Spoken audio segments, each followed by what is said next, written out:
Yo tengo grandes expectativas porque van a estar personalidades como los profesores Philippe Jonet y el profesor Tessier, que estuvieron en la época dura de la dictadura peleando por la amnistía en Uruguay, y porque además vamos a tener un intercambio con los uruguayos que están en Francia hace muchos años en la misma lucha. Y creo que debemos intercambiar nuestras opiniones, recibir y nosotros entregar lo que podemos dar para ayudar a salir de la situación en la que estamos. Por un lado, intercambiar las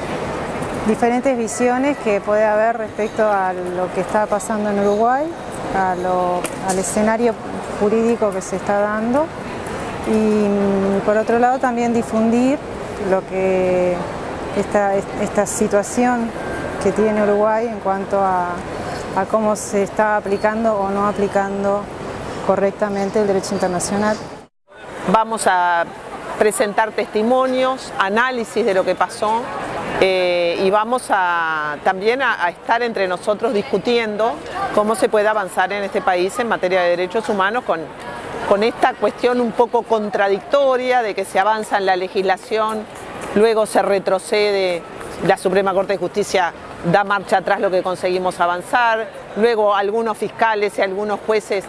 parecen desoír lo que dice la Suprema Corte de Justicia. Entonces es un momento muy importante en la lucha por la vigencia de los derechos humanos en el país, y bueno, y el coloquio ayuda mucho en un lugar como París. Allí fueron presentadas las primeras denuncias hace ya mucho tiempo sobre las violaciones a los derechos humanos en la dictadura. Bueno, la verdad que creo que es un ámbito bien interesante porque se puede generar una buena discusión respecto del tema de la justicia, que creo que es el tema que está hoy en la mira de todos, con personas muy reconocidas en el tema y que pueden aportar realmente, y también es bueno que esto ocurra un poco a la distancia, tomar un poco de distancia y ver la situación desde un punto de vista más global.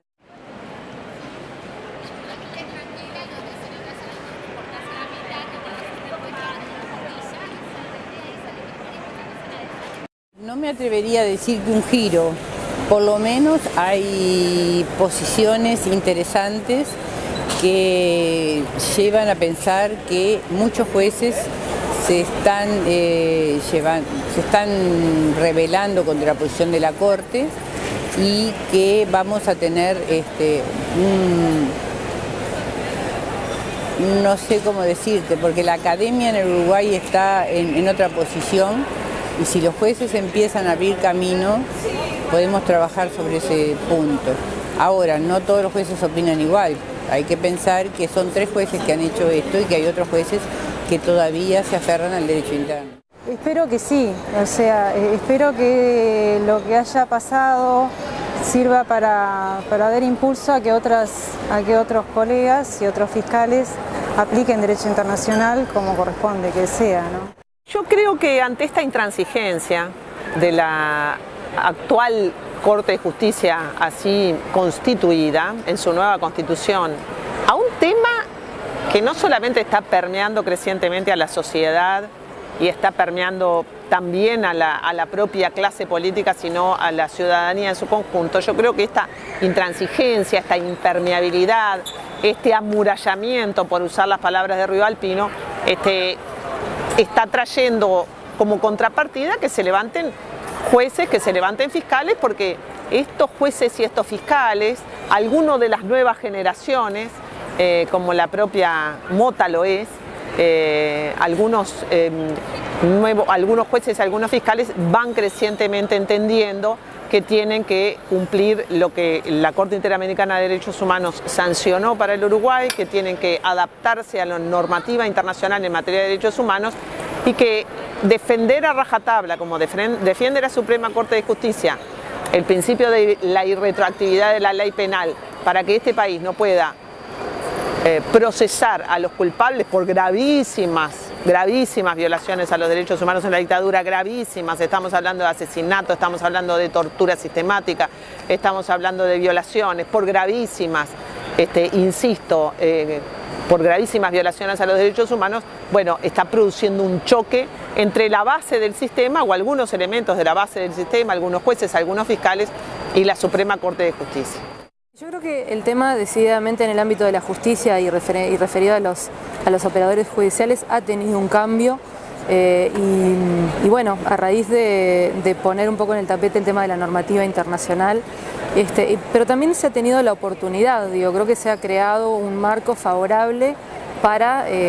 poder considerar estos temas como deben ser considerados.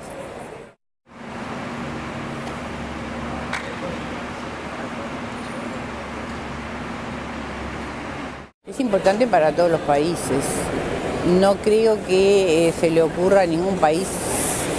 civilizado con régimen democrático no respetar los tratados internacionales. En este caso ha habido una situación bastante rara con respecto a la Suprema Corte de Justicia, que desconoce abiertamente el fallo de la Corte Interamericana y que desconoce los instrumentos firmados por Uruguay. Y como el Estado uruguayo es uno solo, esto que la Corte está haciendo arriesga la responsabilidad de nuestro país, porque no solo se considera lo que cumple el Poder Ejecutivo, sino también lo que cumpla el Poder Judicial. Es importante para todos los países que integramos una comunidad internacional, pero Uruguay, porque es un país pequeño, el respeto a la diplomacia y a los convenios internacionales lo hace, es la fortaleza que tiene Uruguay para hacerse valer como país. El Uruguay ha tenido una tradición de respeto de la normativa, de respeto legal, esa es la tradición democrática uruguaya. Entonces, que el Uruguay le dé la espalda a dos indicaciones de la Corte Interamericana de Derechos Humanos no condice con las tradiciones del Uruguay. Yo creo que aquí la Suprema Corte de Justicia se está apartando, no solamente de lo que el legislativo resolvió hacer, ¿no? Porque aquí también hay una especie de conflicto de poderes, sino que se está apartando de las tradiciones más ricas del Uruguay, que es un país que nunca ha sido renuente a firmar ninguna convención de las muchas que han habido que protege los derechos de todas las personas, sea los derechos humanos en general, los derechos de las mujeres, los derechos de los migrantes. El Uruguay siempre ha sido de los países que han firmado más convencida y rápidamente estos acuerdos y luego resulta que nosotros no los cumplimos. Creo que es importante respetar la normativa internacional y los fallos internacionales fundamentalmente porque afectan, bueno, además de obviamente un sentido ético que debemos tener, creo que también afectan la credibilidad del país, ¿no? Y que nosotros con nuestras características lo que más necesitamos es tener esa credibilidad y bueno, creo que desde ese lugar y por supuesto en primera instancia, desde el punto de vista ético, es lo que corresponde hacer.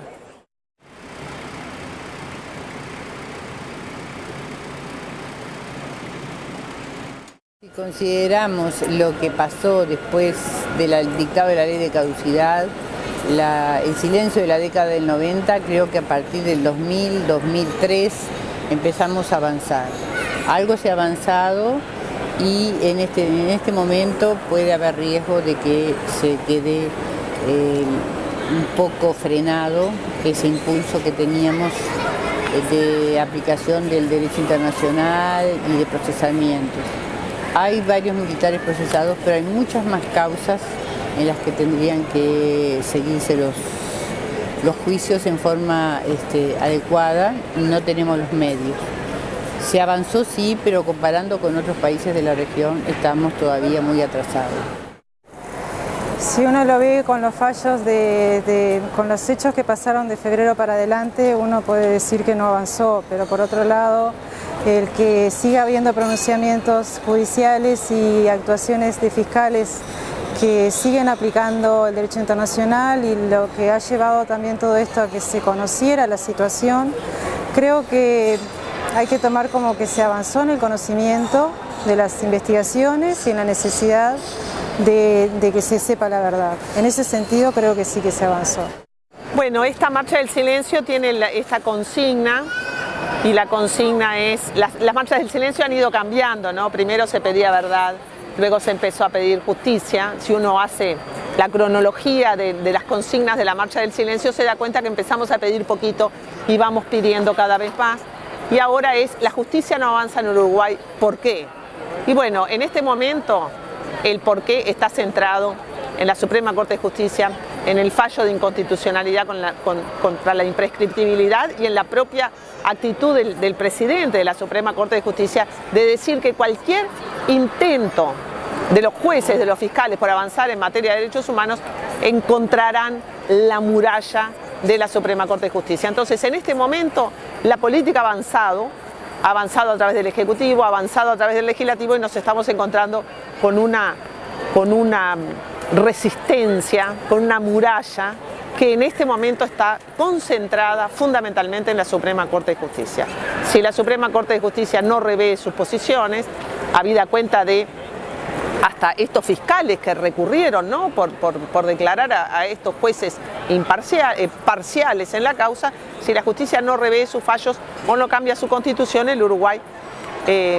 poco podrá avanzar. ¿Qué vamos a hacer nosotros? Nosotros vamos a seguir avanzando hacia una reforma de la justicia. Está instalado desde el inicio mismo de este periodo de gobierno la idea de tener un ministerio de gobierno que dote a las fiscalías de más recursos, la idea de tener fiscalías o juzgados especializados en derechos humanos. Bueno, la Suprema Corte de Justicia no puede simplemente anteponerse, resistir a este proceso que este proceso va a seguir, lo quiera esta Corte de Justicia o no. Yo creo que el tema de derechos humanos ha avanzado porque, bueno, hoy estamos discutiendo esto, ¿no? Que es cómo el Uruguay hace justicia en relación a los crímenes cometidos durante la dictadura. Se encontraron algunos cuerpos, se han tomado medidas en relación a la búsqueda de los desaparecidos, pero desde ya que no ha sido suficiente y es imprescindible que la justicia opere como tiene que operar y que realmente podamos de una vez por todas abordar este tema seriamente y poder también cerrar algunos capítulos.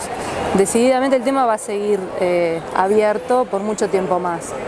pero creo que